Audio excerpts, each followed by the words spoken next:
और उसका पूरा शरीर खून से लथपथ है।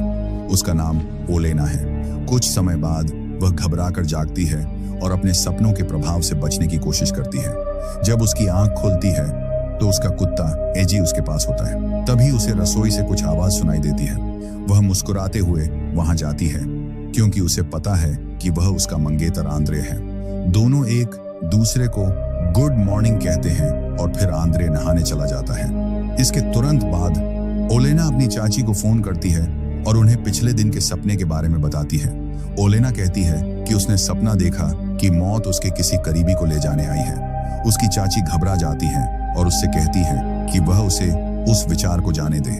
कुछ और बातें करने के बाद वे फोन रख देती हैं। फिर ओलेना अकेले में आंद्रे की ओर देखती है और उसके चेहरे के भाव बदल जाते हैं जैसे वह कुछ सोच रही हो। समय बीतता है और यूक्रेन में तनाव बढ़ जाता है क्योंकि रूसी सेना देश पर हमला कर देती है। इससे कोनोटॉप शहर में तबाही मच जाती है जहां ओलेना अपने मंगेतर और कुत्ते के साथ रहती है।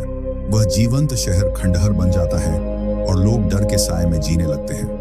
आंद्रे को सेना में शामिल होने का बुलावा आता है। अपने कर्तव्य की भावना से प्रेरित होकर वह आक्रमणकारियों से लड़ने के लिए स्थानीय प्रतिरोध में शामिल होने का फैसला करता है। हालांकि जाने से पहले वह ओलेना की सुरक्षा सुनिश्चित करना चाहता है। एक सुबह आंद्रे ओलेना से कहता है कि वह जितना जल्दी हो सके अपना सामान पैक कर ले। वह वैसा ही करती है और वे अपनी यात्रा शुरू करते हैं। जल्द ही उनके सामने एक चुनौती आती है। हर सीमा पर रूसी सैनिकों का कब्जा है। आंद्रे उलझन में पड़ जाता है कि उन्हें कहां ले जाए। ओलेना अपनी चाची के घर जाने का सुझाव देती है। पहले तो आंद्रे मना करता है कि वह जगह सुरक्षित होने के लिए पर्याप्त दूर नहीं है, लेकिन ओलेना उसे मना लेती है कि उसकी चाची का घर सबसे सुरक्षित है। वह बताती है कि द्वितीय विश्व युद्ध के दौरान भी उस जगह का पता नहीं चल पाया था। अंत में आंद्रे मान जाता है और गाड़ी उस तरफ चलाने लगता है। बाद में उनकी यात्रा तब रुक जाती है जब रूसी सैनिक उनकी कार को घेर लेते हैं। आंद्रे और ओलेना इस तनावपूर्ण स्थिति में शांत रहने की कोशिश करते हैं। सैनिक पूछते हैं कि वे कहां जा रहे हैं। आंद्रे शांति से जवाब देता है कि वे पास ही में अपनी पत्नी के घर जा रहे हैं और बताता है कि वे आम नागरिक हैं। वह उन्हें अपने दस्तावेज भी दिखाता है, इस उम्मीद में कि वे उन्हें जाने देंगे।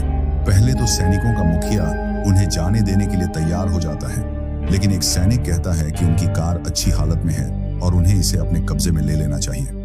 मुखिया सहमत हो जाता है और सैनिक आंद्रे और ओलेना को कार से बाहर निकलने का आदेश देते हैं। आंद्रे को समझ आ जाता है कि स्थिति उनके खिलाफ हो रही है। इससे पहले कि वे उसे आत्मसमर्पण के लिए मजबूर करें, वह सैनिकों पर गोलियां चलाना शुरू कर देता है। फिर वह इंजन चालू करता है और एक सैनिक के पैर पर गाड़ी चढ़ा देता है जिसे उसने गोली मारी थी। रूसी सैनिक कार पर वापस फायरिंग करते हैं, लेकिन आंद्रे तब तक गाड़ी चलाता रहता है जब तक वे उनकी नजरों से ओझल नहीं हो जाते। सैनिक इस सारी अफरा तफरी से चिढ़ जाते हैं। आंद्रे जंगलों के रास्ते गाड़ी चलाता है और वे अंधेरा होने पर ओलेना की चाची के घर पहुंच जाते हैं। ओलेना अपनी चाची को पुकारती है और अपना कुत्ता एजी उन्हें सौंप देती है, जो गोलीबारी के दौरान लगे घाव के कारण कराह रहा था। तभी ओलेना की नजर अपनी हथेलियों पर लगे खून पर पड़ती है और उसे होश आता है। वह घबराकर आंद्रे को ढूंढती है और देखती है कि वह अभी भी कार में ही है।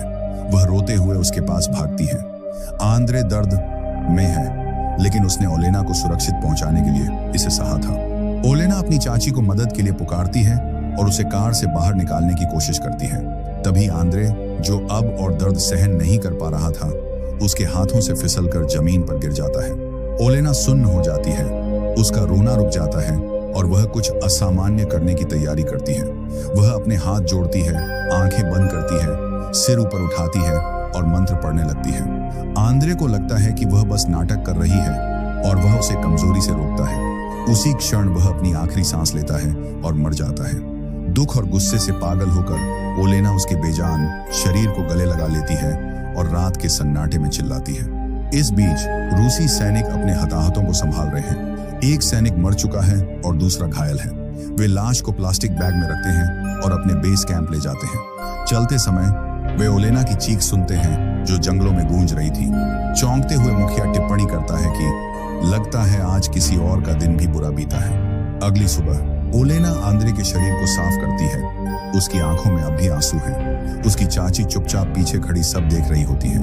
ओलेना अपनी चाची से कहती है कि पहली बार वह खुद को जीवित और सामान्य महसूस कर रही है। वह कहती है कि आंद्रे उसके लिए खास था क्योंकि उसने उसे एक सामान्य लड़की जैसा महसूस कराया और उसकी असली शक्तियों को छिपाने में उसकी मदद की। लेकिन अब जबकि उसे छीन लिया गया है, वह जिम्मेदार लोगों को माफ नहीं करेगी। एलेना एक कुल्हाड़ी उठाती है और दीवार को तोड़कर एक मकड़ी के जालों से भरे गुप्त कमरे में दाखिल होती है। वहां वह एक बड़े आईने के सामने खड़ी होकर खुद को देखती है, अपने कपड़े उतारती है और एक चाकू से अपनी कोहनी पर कट लगाती है। उस घाव से एक रहस्यमयी ऊर्जा निकलती है जो उसकी पूरी त्वचा से होते हुए उसकी आंखों को चमकदार रोशनी से भर देती है। अब वह अपनी असली पहचान यानी एक डायन के रूप में जाग चुकी है।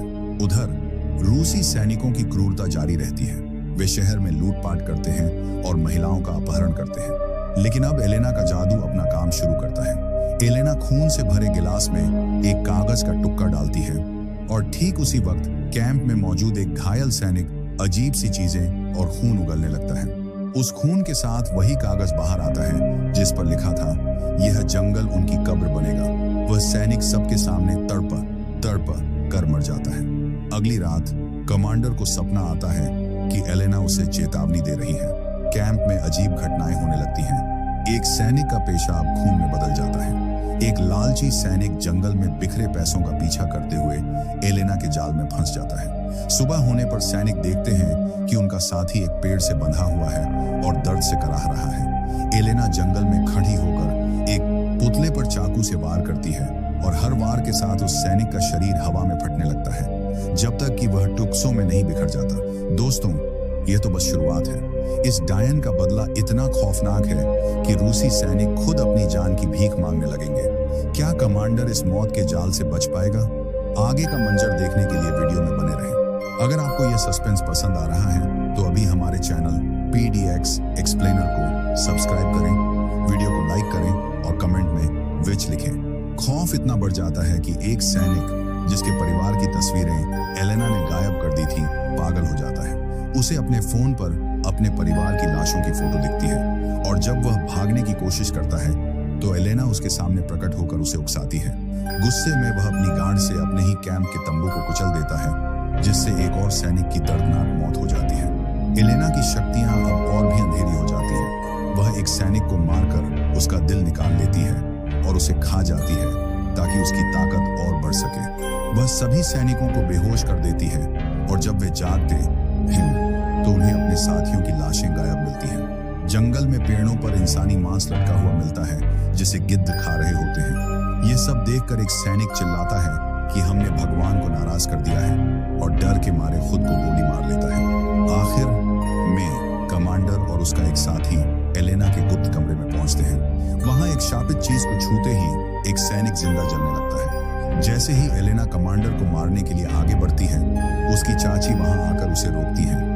चाची उसे बताती है कि वह गर्भवती प्रेग्नेंट है। अगर वह कमांडर को मारती है तो इसका बुरा असर उसके और आंद्रे के होने वाले बच्चे पर पड़ेगा। एलेना अपने बच्चे की खातिर रुक जाती है।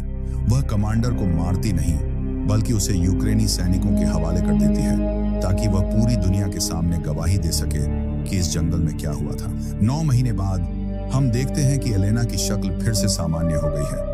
वह अपनी खिड़की के पास खड़ी है और अपने बच्चे को बड़े प्यार से लोरी सुना रही है। समाप्ति। यहीं पर यह मूवी खत्म होती है। मिलते हैं अगली किसी फिल्म में।